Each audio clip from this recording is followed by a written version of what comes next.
Welcome to our channel. నేను మిస్సి. భారత్ అగ్ని క్షిపణి పైన చైనా కన్నుపడిందా, దానికి మోడీ గారు ఎలాంటి చెక్ పెట్టబోతున్నారు? సో ఈ అంశాన్ని నాకు క్లుప్తంగా వివరించడానికి మనతో పాటు ఉన్నారు ప్రముఖ సీనియర్ జర్నలిస్ట్ జగదేవ్ గారు. నమస్కారం సార్. ఇప్పుడు చూస్తున్నట్టయితే భారత్ అగ్ని 5 క్షిపణి పైన చైనా నిఘా పెట్టింది అని చెప్పేసి మనం మాట్లాడుతున్నాం. దీనికి చెక్ పెట్టడానికి మన మోడీ గారు కూడా కొన్ని చర్యలు తీసుకున్నట్టు మనకు తెలుస్తుంది. ఎలాంటి చర్యలు తీసుకుంటున్నారు? అంటే ఎప్పుడైతే ఎన్డీఏ కోర్టు అదే బీజేపీ గవర్నమెంట్ వచ్చిందో 2014 నుంచి కూడా రక్షణ వ్యవస్థకు సంబంధించి ప్రతి బడ్జెట్ లో కూడా కొన్ని వేల కోట్లు కేటాయించడం జరుగుతుంది. అంటే దీనికి ఒక మాజీ సైనికాధికారి కూడా నేను ఒకసారి ఒక సందర్భంలో కలుసుకోవడం జరిగింది ఇక్కడ మన మల్కాజ్గిరి దగ్గర.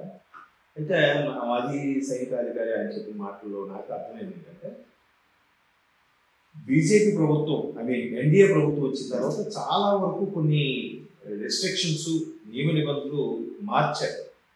అట్లా ఇంతకుముందు ఎలా అంటే సరిహద్దుల్లో గస్తీ కాసే వాళ్ళకి ఖచ్చితంగా ఇన్నే యూజ్ చేయాలి, ఇవే ఉండాలి, లేదంటే లిమిటెడ్ గా బుల్లెట్స్ వాడాలి అని కొంతమంది కదా మరీ బార్డర్ పిఓకే కానీ లేదంటే ఎల్ఓసి కానీ అక్కడ పనిచేసే వాళ్ళకి మాత్రమే బుల్లెట్ ప్రూఫ్ ఉండేవి, మిగతా అందరికి బుల్లెట్ ప్రూఫ్ జాకెట్ కూడా ఉండేవి కాదు.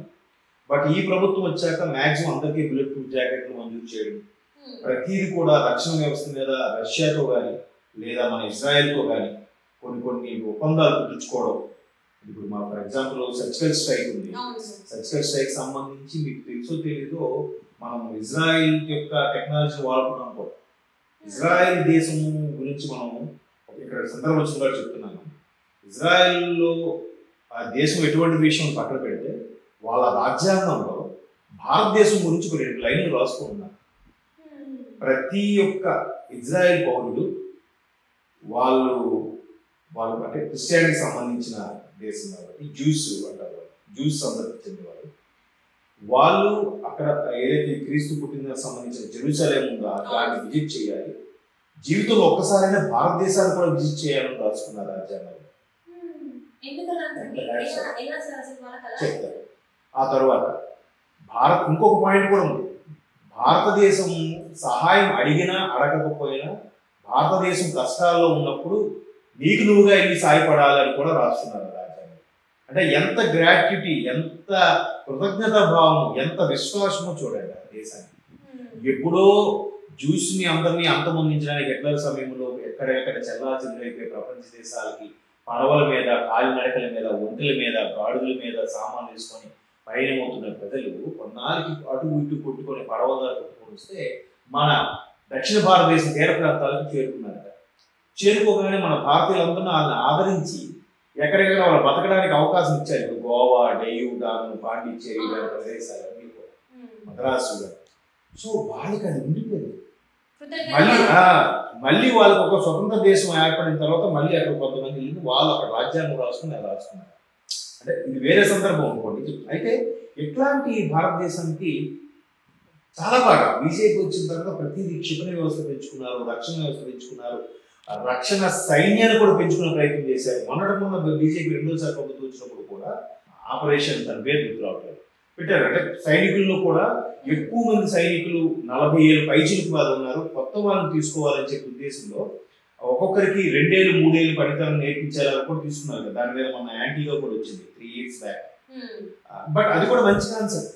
ఇప్పుడు వాళ్ళు 2-3 ఏళ్ళు పనిచేసిన తర్వాత ఎవరు కంటిన్యూ అవ్వాలనుకుంటున్నారు, ఎవరు నిజమైన సైనికుడు అనేవాడు మళ్ళీ టెస్ట్ పెట్టి కంటిన్యూ చేసుకుంటారు.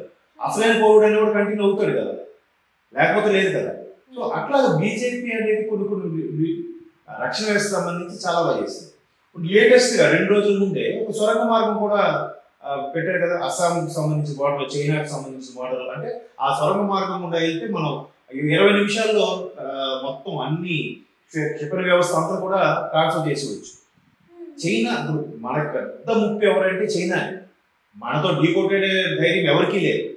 ప్రపంచ దేశాల్లో ఎవరో సాహసం చేయరు, అంత వ్యవస్థ ఎవరికి లేదు. అమెరికా ఎలాగో అది ఇప్పుడు పెద్దలకు విలపిస్తూనే నటిస్తున్నది కాబట్టి అమెరికా నుంచి కూడా పెద్ద ప్రాబ్లం ఉండదు. కానీ మనకి చైనా నుంచి ప్రాబ్లం కాబట్టి ఎక్కడికక్కడ మన వాళ్ళు చైనాకి సంబంధించి చాలా జాగ్రత్త తీసుకుంటారు. బీజేపీ ప్రభుత్వం వచ్చిన తర్వాత మొన్న నేపాల్ సరిహద్దుల దగ్గర కూడా మన దేశానికి ఆక్రమించుకో భూటాన్ దగ్గర మన దేశంలో కొంత వచ్చేసి సైన్యం మోహరించినప్పుడు కూడా మన సైన్యం వాళ్ళని తరిమి కొట్టింది.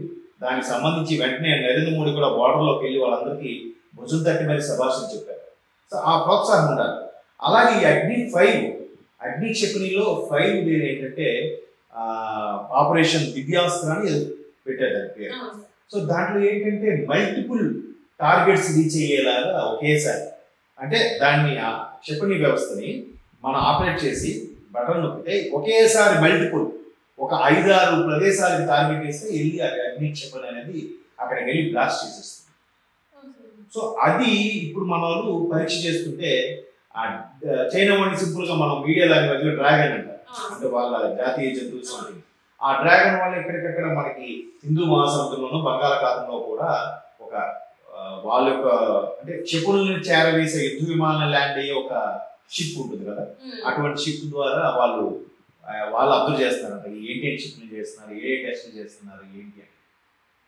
ప్రతిది కూడా అంటే బీజేపీ వచ్చిన తర్వాత అంటే ప్రతిసారి బీజేపీ భజనకు చేస్తున్నట్టు కాదు నా ఉద్దేశం. చాలా వరకు రక్షణ వ్యవస్థలు ఇప్పుడు సర్జికల్ స్ట్రైక్స్ ఉన్నాయమ్మా.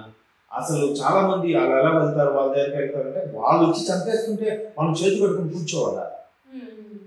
రాత్రి వెళ్ళి ఆ బార్డర్లో ఉండే తీవ్రవాద స్థావరాలని స్మాష్ చేసి వచ్చేసారు వాళ్ళ భూభాగంలోకి వెళ్ళి.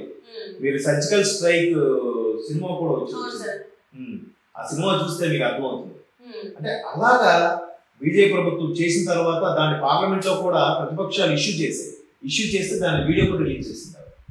ఇది ఇప్పుడు 2019 ఎలక్షన్ ముందుకు వీడియో కూడా రిలీజ్ చేసింది. మేము ఇట్లా అటాక్ చేసాము, ఇలా చేసాము వాళ్ళు అని. అప్పుడే కదా ఎప్పుడైతే ఆర్టికల్ 370 రద్దు చేశారు, కాశ్మీర్కి ప్రయాణికులు సందర్శకులు పెరిగారు, మరోవైపు యుద్ధ విమానాలు కానీ యుద్ధ క్షిపణులకు సంబంధించి కానీ ప్రతిదీ కూడా అడ్వాన్స్డ్ ఎక్విప్మెంట్ కొనుక్కుంటుంది, తీసుకొస్తుంది భారతదేశం. అంటే సెక్యూర్ గా యుద్ధానికి సంబంధించి కూడా అంతే కదా. ఇప్పుడు రాబోయే కలియుగంలో ఎవరు ఇప్పుడు ఎలా ఉంటుందో తెలియదు. ఇప్పుడు మన ఉక్రెయిన్ రష్యా సంవత్సరం పాటు దాడి చేసిన ఏమైంది ఉక్రెయిన్ పరిస్థితి? అదే ఉక్రెయిన్ మీద రష్యా మొన్నటి అనుభవం వేద్దామన్నా కూడా భారతదేశం కల్పించుకుని ఆగమని చెప్తేనే రష్యా అధ్యక్షుడు వ్లాదిమిర్ పుతిన్ ఆగాడు, లేకపోతే ఆగలేదు. అలాగా భారతదేశం ఒక పెద్దన్న పాత్ర పోషించేలాగా తయారవుతుంది కదా, వేదభూమిది. సో భారతదేశంకి ప్రతి ఎక్విప్మెంట్ పరంగా కూడా రష్యా మంచి యుద్ధ విమానాలకు సహకరిస్తుంది. అలాగే జర్మనీ కూడా రైఫిల్స్ గన్స్ విషయంలో జర్మనీ సహకరిస్తుంది. అలాగే కొన్ని రకాల టెక్నాలజీ విషయంలో ఇజ్రాయెల్ మనకు సహకరిస్తుంది. అఫ్ కోర్స్ మన వాళ్ళు కూడా డిఆర్డిఏ అని కానీ డిఆర్డిఓ అని కానీ 2 సంస్థల ద్వారా దీని మీద ఎప్పటికప్పుడు రీసెర్చ్ చేస్తూ defence research development authority, defence research development organisation అని 2 పెట్టి ఏవేవి ఎట్లాగా డిఫెన్స్ సంబంధించి వివిధ దళాలకు సంబంధించి ఎటువంటి రక్షణ వ్యవస్థను ఏర్పాటు చేసుకోవాలి, ఎటువంటి యుద్ధ విమానాలు, ఎటువంటి క్షిపణులు తయారు చేసుకోవాలి, ఎటువంటి రాడార్ వ్యవస్థ ఎంత పటిష్టంగా ఉండాలి, అన్ని రకాలుగా కూడా సమకూర్చుకుంటుంది. దాని క్రెడిట్ గోస్ టు బీజేపీ. అంటే ఇంతకుముందు లేదని కాదు, ఇది మరికొద్దిగా బలం చేకూరింది. ముందుకు వేసి ఇప్పుడు ఎక్కడికక్కడ బ్రిడ్జిలు కట్టడం, ఆ సొరంగ మార్గాలు కట్టడం, ఎక్కడైతే మనకి సైనికులకు ఇబ్బందిగా ఉంటుందో ఆ మధ్యకాలంలో కూడా బ్రిడ్జి లాంచ్ చేశారు. ఆ బ్రిడ్జి కూడా దాని మీద యుద్ధ విమానాలు, ట్యాంకర్లు ఇవన్నీ కూడా ఈజీగా వెళ్ళిపోయేలాగా యుద్ధ ప్రాతిపదిక మీద చేస్తున్నారు అన్ని కూడా. సో అందుకు చైనా వాళ్ళు కూడా ఎంత అంతే కదా, ఏంటి ఈ బట్టి వీడు క్షిపణులు ప్రయోగిస్తున్నాడంటే వీడు మనకన్నా బలమైన దేశంగా తయారవుతున్న భయం ఉంచాలి. మరోవైపు మేక్ ఇన్ ఇండియా అనే కాన్సెప్ట్ కూడా చైనాకి పెద్ద ఎఫెక్ట్ పడింది. ప్రతిదీ మన చిన్నది చిన్న ఆట బొమ్మ, ఎరేజర్లు, పెన్సిల్ లాంటివి కూడా చైనాకి తెచ్చుకున్న నేపథ్యంలో మేక్ ఇన్ ఇండియా అనే కాన్సెప్ట్ తో ఇంచుమించు ఒక 30% తగ్గించగలిగాం. భారతదేశం ఉండే జనాభా 30% కొనుగోలు ఆగిపోయింటే అక్కడికి ఎంత నష్టం కదా. కాబట్టి అన్ని రకాలుగా ఇలా చేస్తుంది. అగ్ని క్షిపణి 5 కూడా గతంలో వాజ్పేయి గారి హయాంలో కూడా ఇలాగే పృథ్వీ అని ప్రయోగించారు. వాళ్ళు దానికి ధీటుగా పాకిస్తాన్ వాళ్ళు చైనా వాళ్ళ సహాయంతో ఘోరి అనేదో క్షిపణి తయారు చేశారు. బట్ మనమే ముందంజలో ఉన్నాం అనుకోండి. సో ఇటువంటివి మంచిదే, దేశ భద్రతకి మంచిగా ఉపయోగపడతాయి.